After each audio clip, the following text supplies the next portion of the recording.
Hello friends, आप सभी का स्वागत है exam point daily one liner में। आज हम वीडियो के सेगमेंट में यूपी टेट 2021 की परीक्षा में पूछे गए पर्यावरण अध्ययन के सभी 30 प्रश्नों को उत्तर सहित देखेंगे। सर्वाधिक जैव विविधता पाई जाती है, तो सर्वाधिक जैव विविधता जो है पाई जाती है कहाँ पाई जाएगी? शांत घाटी में पाई जाती है। एलपीजी के संदर्भ में क्या असत्य है? इसमें हमें असत्य बताना है। एक स्वच्छ ईंधन है, सही है। नीले ज्वाला से जलने वाला ईंधन है, ये भी बिल्कुल सही है।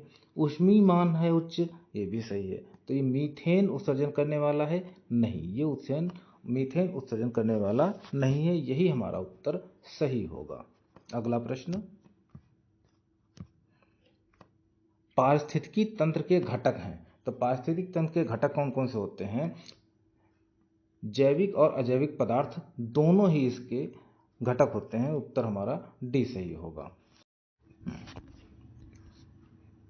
मकर रेखा है, तो मकर रेखा कौन सी होती है? ये मकर रेखा होती है 23.5 डिग्री दक्षिणी गोलार्ध वाली जो रेखा है वो मकर रेखा कहलाती है। तो आपका विकल्प सी सही होगा। अगला प्रश्न,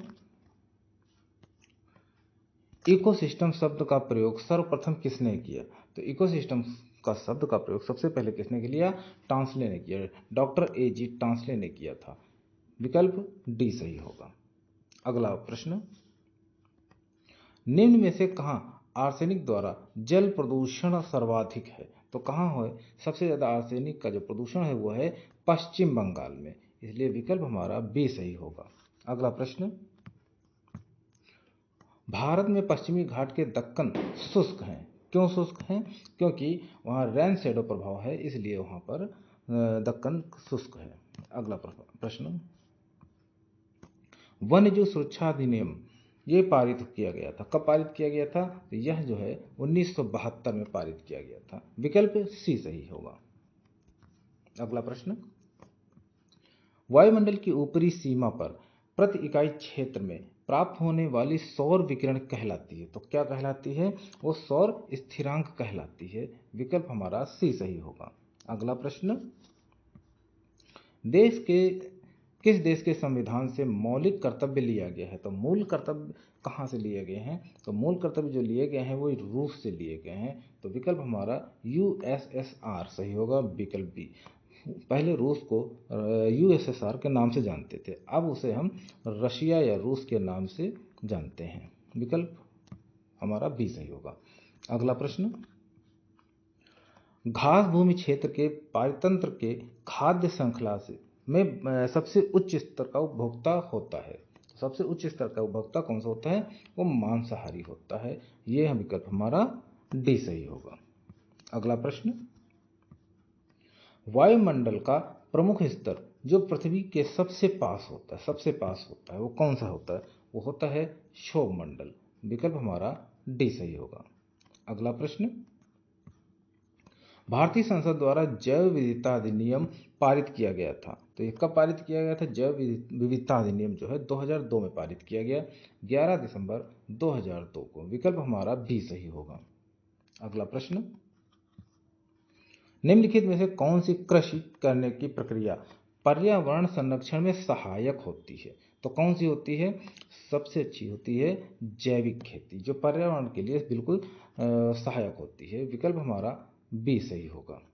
अगला प्रश्न, अम्लीय वर्षा संबंधित है एसिड रेन, ये किससे संबंधित होती है? ये होती है सल्फ्यूरिक एसिड से संबंधित होती है, इसलिए विकल्प हमारा डी सही होगा। अगला प्रश्न, WWF से क्या आशय है? तो WWF से क्या आशय है? इसका आशय वर्ल्ड वाइल्ड लाइफ फंड से है। विकल्प सी सही होगा। अगला प्रश्न, फूलों की घाटी अवस्थित है। तो फूलों की घाटी अवस्थित है कहाँ? यह है उत्तराखंड में। तो विकल्प हमारा बी सही होगा। फूलों की घाटी उत्तराखंड में स्थित है। अगला प्रश्न, भारत में निम्नलिखित में से कौन सी एजेंसी मुख्य रूप से प्रदूषण के मापन से संबंधित है? तो प्रदूषण के मापन से कौन सी? इसमें केंद्रीय प्रदूषण नियंत्रण बोर्ड इसका कार्य करता है, इसलिए विकल्प डी सही होगा। अगला प्रश्न, कोटोपैक्सी एक जागृत ज्वालामुखी है जो अवस्थित है, तो ये कोटोपैक्सी ज्वालामुखी कहाँ है? ये एंडीज में है। विकल्प हमारा सी सही है। अगला प्रश्न, तिब्बत की सांगपो नदी भारत में जानी जाती है, तो जो तिब्बत की सांगपो नदी है वो भारत में ब्रह्मपुत्र के नाम से जानी जाती है। ये भी विकल्प सी सही होगा। अगला प्रश्न, ध्रुव तारा कहा जाता है, तो ध्रुव तारा किसको कहा जाता है? ध्रुव तारा उत्तरी तारे को कहा जाता है। ये हमेशा उत्तर में ही दिखाई देता है। विकल्प हमारा ए सही होगा। अगला प्रश्न, भारत में प्रोजेक्ट टाइगर प्रारंभ किया गया था, तो प्रोजेक्ट टाइगर कब प्रारंभ किया गया था? ये प्रारंभ किया गया था 1973 में। ये विकल्प हमारा डी सही होगा। अगला प्रश्न, कान्हा राष्ट्रीय उद्यान भारत के किस राज्य में है? तो कान्हा राष्ट्रीय उद्यान जो है वो है मध्य प्रदेश में। विकल्प डी सही होगा। अगला प्रश्न, लखनऊ समझौता 1916 किन के मध्य हुआ था? किसके मध्य? दो मध्य हुआ था, तो ये हुआ था कांग्रेस और मुस्लिम लीग के मध्य हुआ था, इसलिए विकल्प हमारा ए सही होगा। अगला प्रश्न, जंगली गधों का अभ्यारण्य कहाँ है? तो जंगली गधों का अभ्यारण्य कहाँ है? तो ये है गुजरात में, इसलिए विकल्प डी सही होगा। अगला प्रश्न, कार्बन डेटिंग संबंधित करता है, तो ये किससे संबंधित है? तो ये संबंधित है प्राचीन स्थलों में खुदाई जो होती है उसमें मौजूद हड्डियों और सामग्रियों की आयु मापन में, इसलिए विकल्प हमारा बी सही होगा। अगला प्रश्न, संविधान सभा ने कब राष्ट्रीय गान को अपनाया? तो राष्ट्रीय गान को कब अपनाया था? ये अपनाया था भैया 24 जनवरी 1950 को। विकल्प डी सही होगा। अगला प्रश्न, बायोमैग्निफिकेशन क्या है? तो बायोमैग्निफिकेशन क्या है? बायोमैग्निफिकेशन जो होता है वो समय के साथ ऊतक में विषैले पदार्थ की बढ़ती सांद्रता, इसको कहा जाता है। विकल्प हमारा ए सही होगा। अगला प्रश्न, निम्नलिखित में से कौन जैव मंडल का अजैविक घटक नहीं है? इसमें नहीं बताना है हमको, तो कौन सा नहीं होगा? इसमें कवक जो होता है वो अजैविक घटक नहीं होता है, इसलिए विकल्प हमारा सी सही है। बाकी प्रोटीन, फास्फोरस और मृदा जो हैं वो जैविक घटक हैं।